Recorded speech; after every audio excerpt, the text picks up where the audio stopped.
Muy buen día. Tenemos la lectura de la liturgia de la palabra del día lunes 16 de marzo en la cuarta semana de Cuaresma, ciclo litúrgico A. Recordemos también que estamos en una etapa de penitencia a través de la oración, del ayuno y de la limosna. También damos el crédito correspondiente. Estamos leyendo de el misal popular que edita Paulinas con base en la Conferencia Episcopal de Colombia.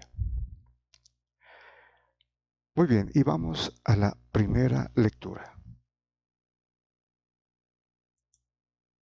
Tenemos la lectura del libro del profeta Isaías, capítulo 65, versículos del 17 al 21.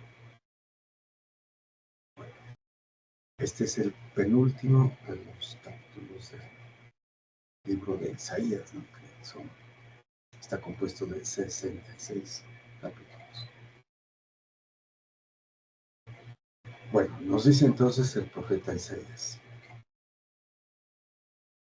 esto dice el Señor, miren, voy a crear un cielo nuevo y una nueva tierra.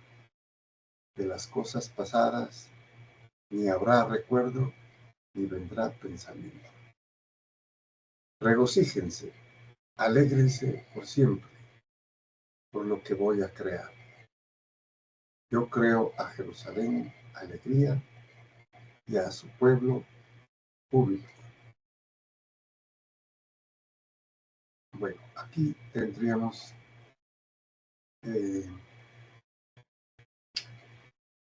una parte importante es que previamente a este capítulo se ha hecho una apología y una llamada de atención, ¿no? Especialmente por la infidelidad del pueblo de judío, pero también por la fidelidad de algunos pocos o un resto de su pueblo que así lo quiere, ¿no? Los famosos eh, devotos, ¿no? Siervos de Dios o piadosos también se le llama.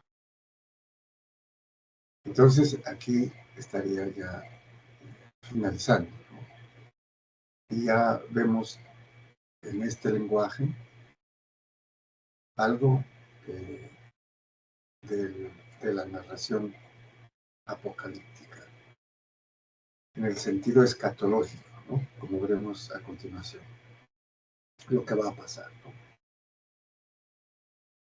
Me alegraré por Jerusalén y me regocijaré con mi pueblo. Ya no se oirá en ella ni llanto ni gemido. Ya no habrá niño que dure pocos días, ni adulto que no colme sus años, pues será joven quien muera a los 100 años, y quien no los alcance se tendrá por maldito.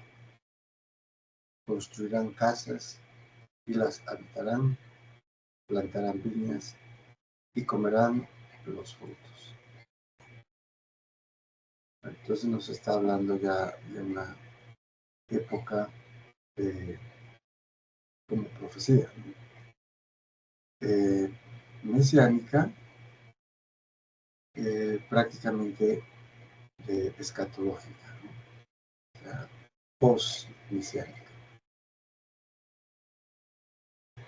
Bueno, que es lo que ya habrá pasado todo, ¿no? Lo malo, precisamente refiriéndose a la infidelidad de su pueblo y a la fidelidad de un resto, de unos pocos, ¿no? A quienes mantuvo las promesas hechas a Abraham, a Isaac y a Jacob. Bueno, vamos al Salmo responsorial. Tenemos el Salmo 29, cuyo responso es: Te ensalzaré, Señor, porque me has librado.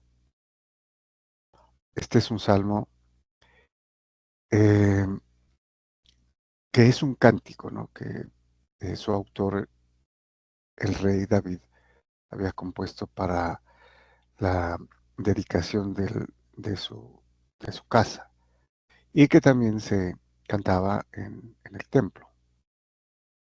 Entonces es una alabanza a Dios con acción de gracias. Dice el rey David: Te ensalzaré, Señor, porque me has librado y no has dejado que mis enemigos se rían de mí. Señor, sacaste mi vida del abismo, me hiciste revivir cuando bajaba a la fosa. Entonces podemos ver aquí que es un salmo en el que el salmista está a punto de morir y el Señor eh, lo cura, ¿no? O también le da el triunfo sobre una batalla, por ejemplo, ¿no? Al borde de sucumbir, Dios lo ayuda. Por eso aquí se refiere al abismo, ¿no? Sacaste mi vida del abismo, que es el Sheol hebreo, ¿no? El Hades griego, o mm, el sitio de los muertos. Continúa el salmista. Tañan para el Señor, fieles suyos. Celebren el recuerdo de su nombre santo. Su cólera dura unos instantes, su bondad de por vida. Al atardecer nos visita el llanto, por la mañana el júbilo. Entonces aquí están sus fieles, ¿no? Como habíamos mencionado en la anterior lectura. Los devotos, los Hasidim, ¿no? Los que han sido fieles, ¿no? Y a quienes por todos cumplirá sus promesas hechas a Abraham, a Isaac y a Jacob. Y termina diciendo: Escucha, Señor, y ten piedad de mí. Señor, socórreme. Cambiaste mi luto en danzas, Señor. Dios mío, te daré gracias por siempre. Aquí termina entonces con una alabanza de acción de gracias por el auxilio o el socorro que le ha brindado, ¿no? Al salmista aquí. Y termina diciendo: te daré gracias por siempre, que es la oblación que perdurará a diferencia de los holocaustos y sacrificios de animales, ¿no? El único sacrificio es la ofrenda que se hacía de acción de gracias, la toda, ¿no? Hebrea. Bueno, y terminamos con el Evangelio. Tenemos el Evangelio según San Juan, capítulo 4, versículos del 43 al 54. Muy bien. Nos dice San Juan: En aquel tiempo salió Jesús de Samaria para Galilea. Bueno, aquí sería bueno observar que lo que pasó previamente a este relato es el caso de la samaritana, ¿no? Eh, que creyó, ¿no? En Jesús como Mesías, y creyeron muchos de ese pueblo, ¿no? De Samaria, Sicar. Muchos creyeron en él y se quedó allí 2 días, dice, ¿no? El relato. Bueno, entonces, después de esos 2 días que se quedó en Sicar, un pueblo de Samaria, dice que sale para Galilea. Jesús mismo había atestiguado: un profeta no es estimado en su propia tierra o en su propia patria, ¿no? O sea, el famoso proverbio: nadie es profeta en su tierra. Y se dirige allá, a Galilea. Cuando llegó a Galilea, los galileos lo recibieron bien porque habían visto todo lo que había hecho en Jerusalén durante la fiesta, pues también ellos habían ido a la fiesta. Fue Jesús otra vez a Caná de Galilea, donde había convertido el agua en vino. Había un funcionario real que tenía un hijo enfermo en Cafarnaúm. Oyendo que Jesús había llegado de Judea a Galilea, fue a verlo y le pedía que bajase a curar a su hijo que estaba muriéndose. Jesús le dijo: si no ven signos y prodigios, no creen. Bueno, aquí es importante aclarar que esto que dice el Señor Jesús no va dirigido necesariamente al funcionario real, ¿no? Que está allí, porque él precisamente va, ¿no? De Cafarnaún a Caná de Galilea porque supo que él estaba allí para verlo, ¿no? Y le pidió que bajase a curar a su hijo. O sea, tenía fe, ¿no? Que lo podía curar. Él se está dirigiendo a los judíos, ¿no? O sea, va a tener que hacer más signos y prodigios para que los judíos crean. Bueno, hay también que recordar que de, de este pueblo de Cafarnaúm a Caná de Galilea habría unos 35 kilómetros, ¿no? De distancia, o sea, como unas 7 horas a pie. Eh, y eso ya el, el- el padre, este funcionario real, tuvo que hacer todo este viaje, ¿no? Y creyendo que Jesús podría bajar a curar a su hijo. El funcionario insiste: Señor, baja antes de que se muera mi niño. Jesús le contesta: anda, tu hijo vive. El hombre creyó en la palabra de Jesús y se puso en camino. Bueno, aquí hay más de una observación también importante que podría pasar desapercibida, ¿no? Eh, el funcionario tiene fe porque le pide, ¿no? Baja antes de que se muera mi niño. Mm, Podría haber una implicación aquí de que incluso lo podría resucitar, ¿no? Pero quiere que baje antes de que muera, ¿no? Y aquí es importante entender en el texto que si baja y muere, él igualmente lo va a hacer el milagro, ¿no?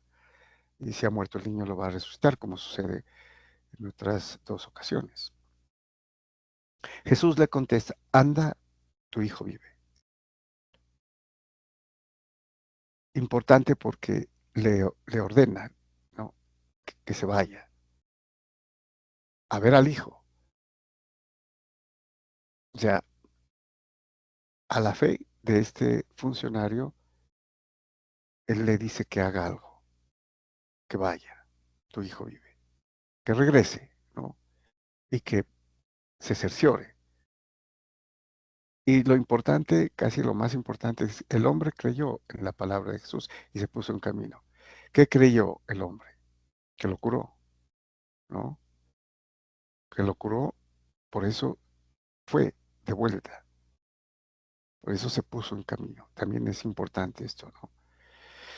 O sea, escuchó a Jesús y obedeció, ¿no? Anda, y se fue, se puso en camino. Entonces le obedeció. Entonces la fe, la confianza, tuvo una gran confianza en lo que le dijo el Señor, que le obedeció, que lo mandó que fuera y él se puso en camino. Esto es importante tenerlo en cuenta. Y continúa: iba ya bajando cuando sus criados vinieron a su encuentro diciéndole que su hijo vivía. Él les preguntó a qué hora había empezado la mejoría, y le contestaron: ayer a la hora séptima lo dejó la fiebre. El padre cayó en la cuenta de que esa era la hora en que Jesús le había dicho: tu hijo vive. Y creyó él con toda su familia. Entonces, él de alguna manera quería cerciorarse, ¿no? Se encontró eh, a los criados, ¿no? Que fueron a encontrarlo y le dijeron que el niño vivía. Pero él quería saber la hora, ¿no? Y le dijeron: ayer a la hora séptima, que sería la 1 de la tarde, ¿no? O sea, 1 hora después del mediodía, que sería mediodía la sexta y la 1 la séptima. Y entonces se dio cuenta de que a esa misma hora Jesús le había dicho: anda, tu hijo vive. Y él creyó con toda su familia. La fe de un gentil, ¿no? Un funcionario al servicio del imperio que había creído en Jesús. Este segundo signo lo hizo Jesús al llegar de Judea a Galilea.